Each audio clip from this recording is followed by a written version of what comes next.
Привет, меня зовут Megan. So, it's so weird when I have the Russian accent.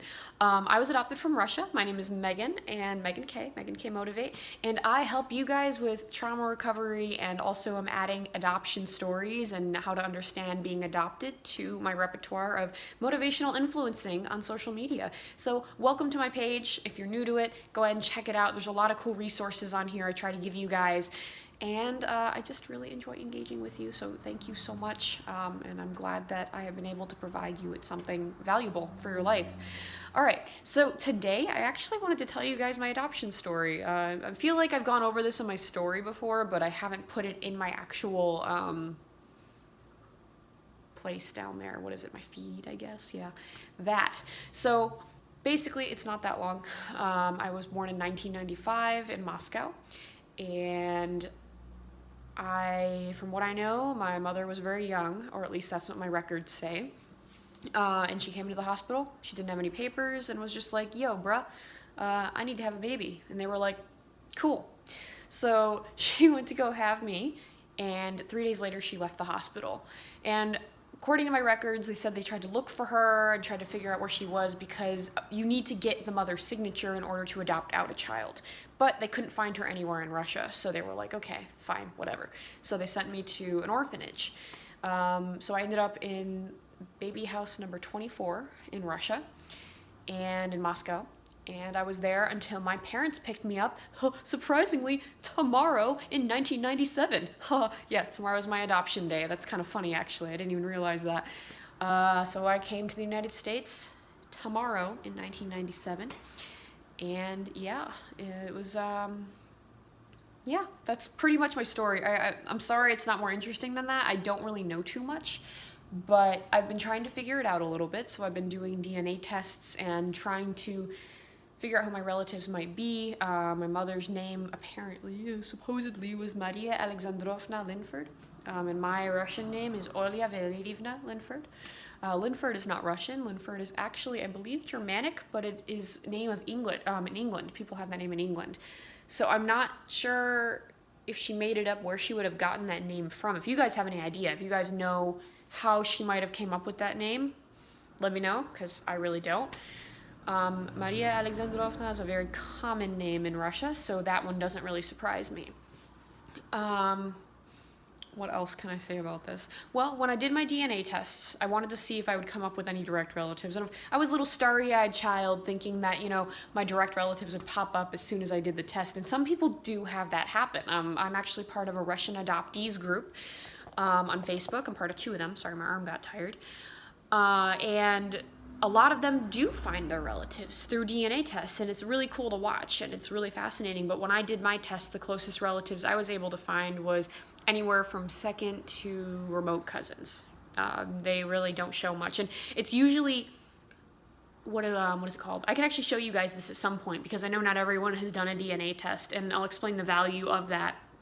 But what it'll show you is a range. It'll say second to 5th cousin, 4th to whatever cousin. Sometimes it'll be really direct and just say, oh, this is your 3rd cousin. And it makes a guess. It is totally a guess, by the way. The way that DNA works is if someone is on your DNA list as a match, there's a very good chance you are related. So the part that is correct is that, yes, you are related to this person, no matter what. But they don't really know how.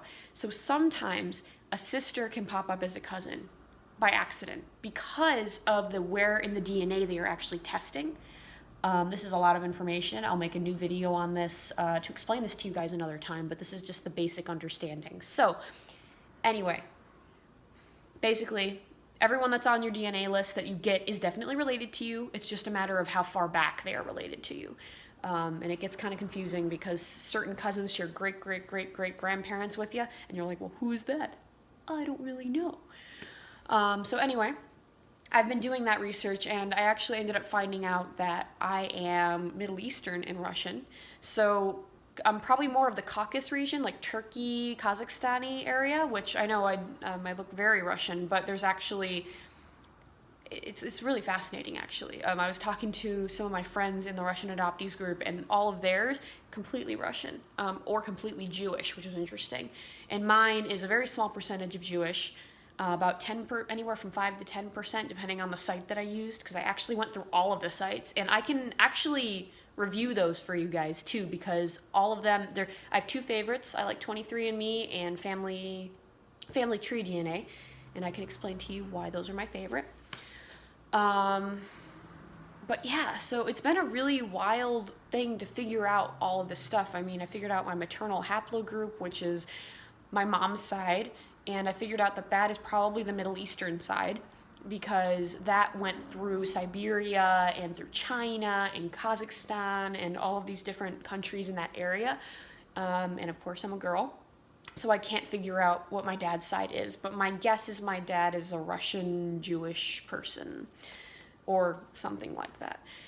Anyway, that is pretty much the extent of what I know about myself in terms of my adoption story. And it's been really interesting. I mean, growing up, I've always grown up knowing I was adopted. My parents didn't really hide it from me. But it was kind of weird. I didn't want to learn Russian when I was younger. I think it was me trying to cope with it, most likely. I didn't want to learn the language because it felt weird. And as I got older, I'm starting to learn the language now. I'm starting to speak Russian to you guys a little bit. And that was because, I don't know, I want to travel there. But I do admit, when I started to learn, it was kind of weird. It felt, how do I explain this? So for anybody that is adopted from an international country where they speak where your native tongue is not English, I don't know if you guys feel this way too. Actually, if you are watching this and you are adopted from an international country, tell me if you've felt this way as well with languages. So let's say you were born, well, let's just use Russia. I was born in Russia. The native tongue there is Russian, it's not English. I come here, I speak English, but I hear Russian in music, I hear Russian, people speaking Russian, and I feel like I know it. So you know how with different languages, you change your personality. Like, when you're fluent in a language, you feel it in yourself. And you're like, oh yeah, this is me. I can speak this as me. It's not something that I'm memorizing. So I have that feeling with Russian. I always have. It's always felt like I knew the language. But logically, I didn't understand the language. This always really frustrated me when I was younger because it made me feel like I was taken out of where I was from. And that's something I can explain in a later video, that feeling that comes with being adopted, I think for a lot of us, maybe not all of us, but from everyone I've talked to and myself, that is what it feels like. You kind of feel like you've been uprooted and put somewhere else, and that comes through in hearing your own language later. But it also helps in learning it, because my Russian accent's fantastic. I mean, I sound like I'm Russian when I talk in a Russian accent, and it's kind of weird. But like I could get away with it if I went. And, talking the Russian accent, it kind of sounds the same. That's not perfect. My English Russian accent needs some work, but yeah, guys, this is just the beginning of all of that. But I wanted to kind of give you a little bit of a background of at least a little bit of how it feels, as well as my story, and I will keep updating you guys. I will definitely make a video telling you guys about Family Tree DNA and about all the DNA sites and what I can get out of them, so that you can pick for yourself which one you want to try.